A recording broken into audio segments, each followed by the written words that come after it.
ಆತ್ಮೀಯ ವೀಕ್ಷಕರೇ, ನೀವು ನೋಡ್ತಾ ಇರೋ ನಂಬರ್ ಒನ್ ಚಾನಲ್ಗೆ ಸ್ವಾಗತ ಬಯಸುತ್ತೇನೆ. ವೀಕ್ಷಕರೇ, ನಾನು ಸಯ್ಯದ್. ಬೆಳಗಾವಿ ಮಹಾನಗರ ಸಭಾ ಚುನಾವಣೆಗೆ ಕಾಂಗ್ರೆಸ್ ಏನು ರಣತಂತ್ರ ರಚನೆ ಮಾಡುತ್ತೆ, ಈಗ ಎಲ್ಲರ ನಡೆ ಎಲ್ಲರ ದೃಷ್ಟಿ ಈಗ ಸತೀಶ್ ಜಾರಕಿಹೊಳಿ ಮೇಲೆ.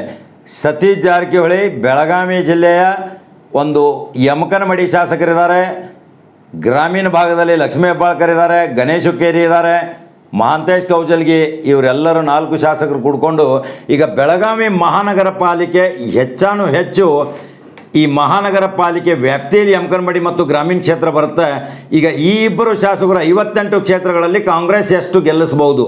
ಈಗ ಕಾಂಗ್ರೆಸ್ ನಡೆ ಮನೆ ಮನೆ ಕಡೆ ಹೋಗ್ತಾ ಇದೆ. ಆದರೆ ಸತೀಶ್ ಜಾರಕಿಹೊಳಿ ಯಾವ ರಣತಂತ್ರಗಳನ್ನ ಯುವ ರಚನೆಗಳನ್ನ ಮಾಡ್ತಾರೆ. ಪಕ್ಷದ ವತಿಯಿಂದ ಹೈಕಮಾಂಡ್ ಈಗಾಗಲೇ ಗ್ರೀನ್ ಸಿಗ್ನಲ್ ಕೊಡ್ತಾ ಇದೆ. ಪಕ್ಷದಿಂದ ಗೆಲ್ಲುತ್ತೋ BJP ಏನು ರಣತಂತ್ರ ಇವು ಮಾಡುತ್ತೋ, MES ಇದೆ, ಶಿವಸೇನಾ ಇದೆ, ಇವ್ರು ಎಲ್ಲರೂ ಕೂಡ್ಕೊಂಡು ಈಗ ಬೆಳಗಾವಿ ಮಹಾನಗರ ಪಾಲಿಕೆ ಈಗ ಕನ್ನಡಿಗರ ಸ್ವತ್ತಾಗುತ್ತಾ, ಕನ್ನಡಿಗರ ಬಾವುಟ ಅಲ್ಲಿ ಹಾರುತ್ತಾ, ಇನ್ನು ಕಾದು ನೋಡಬೇಕು. ಯಾಕಂದರೆ ಸತೀಶ್ ಜಾರಕಿಹೊಳಿ ಈಗ ಈ ಕಾಂಗ್ರೆಸ್ ಪಕ್ಷದಿಂದ ಈಗ ತಮ್ಮ ಅಭ್ಯರ್ಥಿಗಳ ಆಯ್ಕೆಗಾಗಿ ಕಸರತ್ತು ನಡೆಸಿದ್ದಾರೆ. ಎಷ್ಟೋ ಅಭ್ಯರ್ಥಿಗಳು ಅವ್ರಿಗೆ ಹೋಗಿ ಭೇಟಿ ಆಗ್ತಾ ಇದ್ದಾರೆ, ನಮಗೆ ಟಿಕೆಟ್ ಕೊಡಿ, ನಮಗೆ ಟಿಕೆಟ್ ಕೊಡಿ. ಆದರೆ ಆ ವಾರ್ಡ್ದಲ್ಲಿ ಯಾರು ಜನಪ್ರಿಯ ಇದ್ದಾನೆ, ಯಾವ ಸಮಾಜ ಸೇವೆಯಿಂದ ಬಂದಿದ್ದಾನೆ, ಯಾವ ಕೇಡ್ರ ಮಟ್ಟದ ಲೀಡರ್ ಆಗಲಿಕ್ಕೆ ಹೋಗ್ತಾ ಇದ್ದಾನೆ, ಅಂಥವನಿಗೆ ಮಾತ್ರ ಟಿಕೆಟ್ ಕೊಡುವ ಭರವಸೆ ಸತೀಶ್ ಜಾರಕಿಹೊಳಿ ಕೊಡ್ತಾ ಇದ್ದಾರೆ.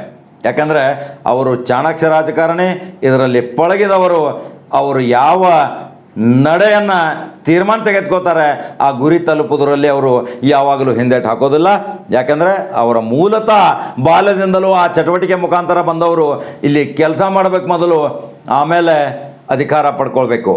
ಅಧಿಕಾರ ಪಡ್ಕೋಬೇಕಾದ್ರೆ ನಾವು ಮೊದಲು ಕೇಂದ್ರ ಮಟ್ಟದಲ್ಲಿ ಕೆಲಸ ಮಾಡಬೇಕು, ಮನೆ ಮನೆ ತಲುಪುವಂಥ ಯೋಜನೆಗಳನ್ನ ಜಾರಿ ತಂದು ಜನರಿಗೆ ತಲುಪಿಸಬೇಕು. ಯಾವುದೇ ತಕ್ಷಣ 5 ವರ್ಷ ಚುನಾವಣೆಗೆ ಬಂದ ತಕ್ಷಣ ಒಬ್ಬ ಅಭ್ಯರ್ಥಿಯಾಗಿ ಆಯ್ಕೆ ಆದರೆ ಅವನ ಅಭ್ಯರ್ಥಿ ಅಲ್ಲ. ಆದರೆ ಸಮಾಜ ಸೇವೆ ಮುಖಾಂತರ ಅವನೇನು ಮಹಾನಗರ ಪಾಲಿಕೆಯಲ್ಲಿ ಕೆಲಸ ಮಾಡ್ತಾನೆ ಅಂಥವನಿಗೆ ಮಾತ್ರ ಈಗ ಮನೆ ಹಾಕಲಿಕ್ಕೆ ಸತೀಶ್ ಜಾರಕಿಹೊಳಿ ತಮ್ಮ ಶತ ಪ್ರಯತ್ನ ಮಾಡ್ತಾ ಇದ್ದಾರೆ. ಈಗ ಅವರ ಪ್ರಯತ್ನ ಯಾವ ದಿಸೆಯಲ್ಲಿ ಸಾಗುತ್ತೆ, ಇದಕ್ಕೆ ಅಭ್ಯರ್ಥಿಗಳು ಯಾವ ರೀತಿ ಸ್ಪಂದನೆ ಮಾಡ್ತಾರೆ, ಎಷ್ಟು ಅಭ್ಯರ್ಥಿಗಳು ಅಲ್ಲಿ ಗೆಲ್ತಾರೆ.